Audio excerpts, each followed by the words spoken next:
Test, test. Testing the microphone. Can you hear me? Can you hear me? 1, 2, 3, 4, 5, 6, 7, 8. Greetings, Commander. Today I will be sharing my knowledge about minebombing, going into detail on how to minebomb, but also how to play against it. So why should you be bothering with mines in the first place? After all, they are just some niche kind of weapon, right? Well, if you take a closer look, then you'll be realizing that they have access to the reverberating cascade effect, which is the same as torpedoes have. And this means they have the potential to one-shot most reinforced shields. Considering that shields are the core meta, this means that mines have one of the highest damage potentials in the game, and on top of that, they're the only weapon that have access to the ion disruption effect, which can disable your target's drives for 10 seconds. In itself, a very powerful effect. Even if you're not into mine bombing, it's quite helpful to understand how they work, because once you encounter them, you know how to deal with them. I always see people that just fly straight into a mine cluster, and then they get speed run within a matter of seconds. With that being said, let's briefly go over the technical details of mine launches. Each mine canister deals 44 damage, and their damage is split up into 60-40 explosive thermal respectively. The most important thing about mine launches, however, is they have an arming time of 2 seconds. This means that once you deploy a mine canister, they will not detonate or deal damage if crashed into for 2 seconds. For engineering, there are 3 valid primary blueprints for mines: high capacity, rapid fire, and lightweight. When to use each of them, I'll be covering in the build section later on.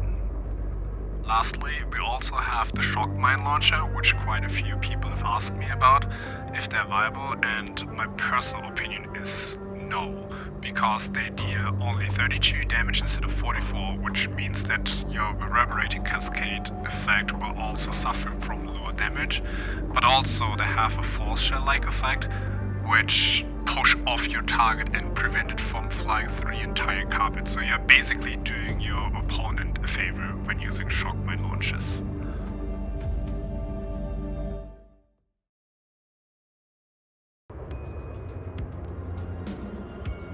Now, when building a bomber, there are a few points to consider. First of all is what kind of bomber do you want? I distinguish between 3 types of bombers. First, there's the stealth bomber, which utilizes silent running and kill secure weaponry such as FSD or ROM bombs and ion disruption mines to keep a target inside the instance. Its main objective is to bomb high priority targets such as imperial cutters and then prevent it from jumping away for your wing to secure the kill. Next we have dive bomber, which are also known as speedster builds.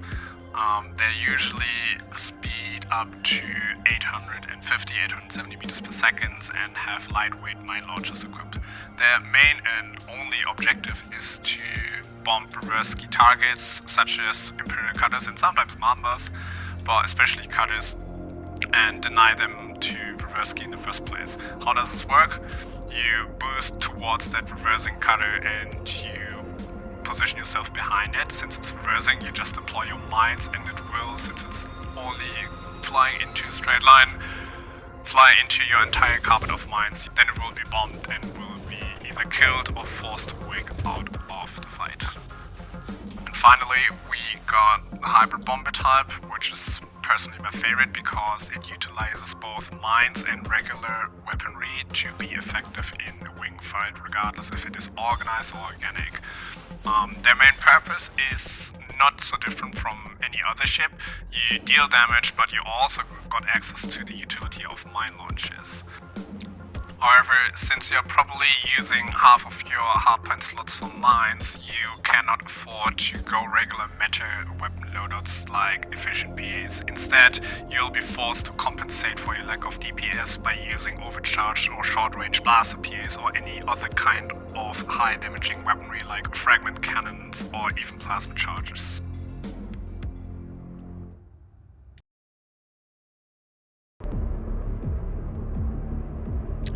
Moving on to how to mine bomb, the first and most important fact to realize and accept is that mine launchers are a defensive weapon. You cannot use them to shoot forwards, you cannot use them to apply pressure in wing fights. However, you can use them to protect yourself from being focused.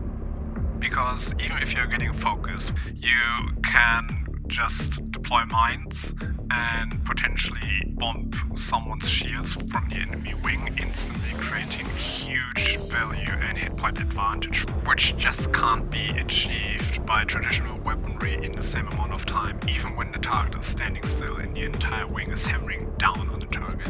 Let's assume you have a few ships on your tail, and now the question is how to land mines.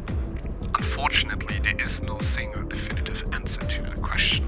Compared to PAs, for example, where you learn the mechanical skill of adjusting your flight course and aiming for the reticle in almost every situation, mine bombing requires a different approach for any given situation. Listing all different situations and scenarios will explode the scope of this video. Instead, I'll be listing 4 commonly appearing scenarios and explain the strategy to apply in them.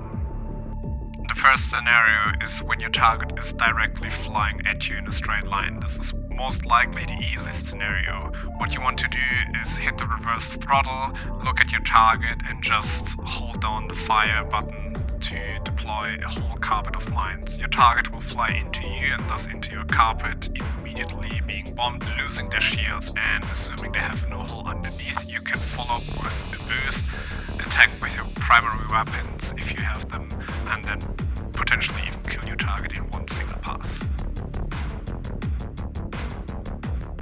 Next we have Joust bombing, which commonly appears in organized PvP against 5PA FDLs. It's also relatively straightforward. You try to joust trade, tank the hit they are going to shoot at you, but at the same time they will fly into one of your mine clusters, and depending on how many mine launchers you have equipped on your ship, you only need 2 or 3 passes to nuke their shields. Furthermore, we got aerial denial bombing, which basically means that you're trying to build up a few cluster of mines in a tight area, but not too tight, and you dance around that area and try to bait your target into that bigger cluster of mines. You can continue to do that for a whole minute because the lifetime of mines is precisely 60 seconds. After that, you either have to replenish the cluster, try again, or just abandon if your target knows how to avoid the bigger cluster. And the last strategy for today is chase bombing, which basically means that you are chasing a target but at the same time are being chased in an attempt to be peeled off the target you are chasing. Since you're using mine launchers, you can fire in 2 directions. The first direction being the direction of your primary weapon, which is forwards, but the second direction is behind you. You can deploy mines on who's chasing you while at the same time firing on your target. When it comes to evading mines, there also isn't a single definitive answer, because mine bombing is all about creativity and adaptability to any given situation, and so is its counterplay. Because whatever you are trying to do to evade mines, if your mine bombing opponent knows what they are doing, they will attempt to read your maneuvers and adapt accordingly. For instance, if I can't straight line bomb my target because it is aware that flying straight at the mine bomber is a bad idea, I might attempt joust bombing or whatever else I see fit.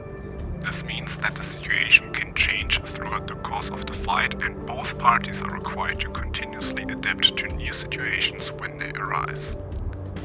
For example, is the bomber attempting to joust bomb you?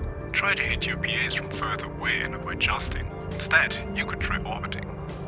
Or perhaps you see a big cluster of mines on your radar. It might set up an area denial cluster and bait you into it, so be aware and keep flying outside of that area. Or maybe you're chasing a bomber and it is deploying mines directly behind it. Instead of going straight at it, try to slightly displace your trajectory and shoot from the side. Same applies for straight line bombing. If you cannot adapt to such situations, then you will be at risk of getting bombed, and if that happens, you might lose a huge hit by advantage, and no amount of PA skills will be able to compensate for it. Because minebombing elevates the fight to a strategic level, up from a merely mechanical one, which means that you can no longer rely solely on your ability to hit PAs or other kind of weaponry to gain an advantage.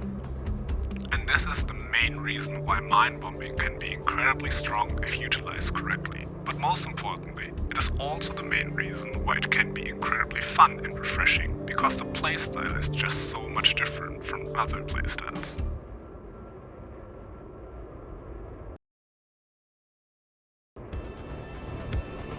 I hope you found this guide useful in one way or another, and if you have any questions or want to know something more about minebombing, feel free to drop a comment below.